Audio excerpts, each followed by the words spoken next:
हजारीबाग सांसद मनीष जायसवाल ने आज एक बार फिर अपने संसदीय क्षेत्र की ज्वलंत समस्या विस्थापन नीति का मुद्दा लोकसभा में उठाया। आपको बता दें, सांसद ने विस्थापन नीति को लेकर एनटीपीसी के ढुलमुल रवैये पर बोलते हुए कहा कि विस्थापन नीति के तहत जमीन का मुआवजा बाजार भाव के काफी दे रहे हैं, वही पक्का और कच्चे मकान की भी कीमत कम आंकी जा रही है। इतना ही नहीं, एनटीपीसी ने विस्थापन नीति को लेकर कट ऑफ तारीख भी आपको बताते चले 2016 रखा है, जो कहीं उचित नहीं है। साथ ही उन्होंने कहा है कि इलाके में कोयला ढुलाई को लेकर ऑटोमेशन किया जा रहा है, जिससे रोजगार पर बड़ी आफत आने वाली है। ऐसे में पर्यावरण और रोजगार के बीच संतुलन का होना जरूरी है। अध्यक्ष जी, हजारीबाग, रामगढ़, चतरा में सीसीएल और एनटीपीसी के द्वारा खदानों के लिए विस्थापन किया जा रहा है। कोयला के खदानों के लिए हजारीबाग जिले के केरेडारी, बड़कागांव, डारी, चुरचू और रामगढ़ जिले के मांडू और रजरप्पा में ये दिया है। अध्यक्ष जी, मैंने लिख के दिया है। अध्यक्ष जी, ये आज का विषय मैं विशेष करके एनटीपीसी की तरफ ले जाना चाहूंगा कि एनटीपीसी की जो कोल माइनिंग परियोजना है, उसमें ये लोग कॉम्पनसेशन के रूप में 4 चीज देते हैं। एक तो जमीन का दाम देते हैं, जो कि अभी 24 लाख रुपया दे रहे हैं, जबकि मार्केट में जमीन का कीमत बहुत ज्यादा है, तो कम से कम उनको बढ़ा करके देना चाहिए। 40 लाख ये विषय मैंने पहले भी रखा था। दूसरा, एसेट का कॉम्पनसेशन देते हैं कि मेरा अगर मकान बना हुआ है, अब अध्यक्ष जी देखिए, पक्के मकान का 950 रुपया कॉम्पनसेशन देते हैं और कच्चे का 650 रुपया प्रति स्क्वायर फीट। ये क्या अन्याय है अध्यक्ष जी। आज अगर जो ये लोग अपना स्कीम बनाते हैं तो 2200-2500 रुपया कम से कम पर स्क्वायर फीट रखते हैं, लेकिन अगर कॉम्पनसेशन देने की जब बारी आती है गरीबों को तो एकदम बिल्कुल आधा देते हैं। तो मेरा मांग है कि ये जो मकान का कॉम्पनसेशन देते हैं, इसके दर को बढ़ाना चाहिए। जो अभी पक्का का 950 है, उसको 2000 करना चाहिए। जो कच्चा का 650 है, इसको लगभग 1500 रुपया करना चाहिए।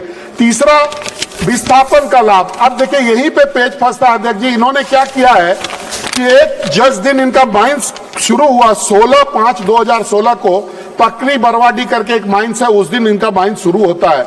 उन्होंने कट ऑफ डेट एक तय किया कि इस डेट को 16/5/2016 को जिन लोगों की आयु 18 साल की होगी, हम केवल उनको देंगे। लेकिन वो जमीन का विस्थापन कब कर रहे हैं? आज 2025 में, 2026 में। उन्होंने मुझे रोक दिया कि मैं 16 के बाद उस जमीन पर कुछ नहीं कर सकता हूं। सेक्शन 4 और सेक्शन 9 वहां लागू हो जाता है। ना तो हम वहां घर बना सकते हैं, ना बेच सकते हैं।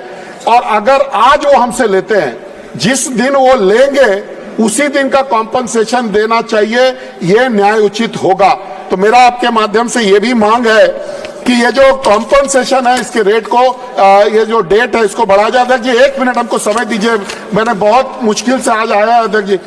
दूसरा मेरा है अध्यक्ष जी, इस इलाके में एनटीपीसी टोटल मैकेनाइज कर रही है। कन्वेयर बेल्ट से कोयला आएगा और अपने आप रैक लोडिंग सिस्टम से लोड हो जाएगा। मतलब वहां के लोगों को केवल देखना है और आवाज सुनना है और धूल सहना है। जितने लोगों ने गाड़ियां खरीदी हैं अध्यक्ष जी, अभी आप देखेंगे कि 15 मिलियन टन आज के दिन में ट्रांसपोर्ट हो रहा है। इन्होंने किया है कि 2025 में 3 मिलियन टन रोड से जाएगा और 2026 के बाद से 0 हो जाएगा।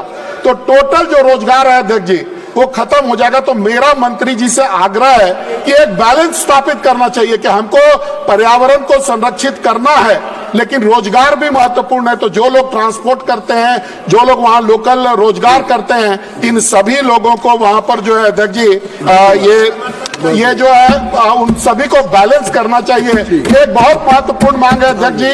केवल मैकेनाइज करने से या पर्यावरण, पेड़ तो बचेगा अध्यक्ष जी, लेकिन आदमी खत्म हो जाएगा वहां पर। तो एक बैलेंस आदमी और पर्यावरण के बीच में करना चाहिए इस रोजगार को। तो मेरे इस महत्वपूर्ण मांग पर सम्मानीय मंत्री जी विचार करें। मेरा यही आग्रह और यही विनती है।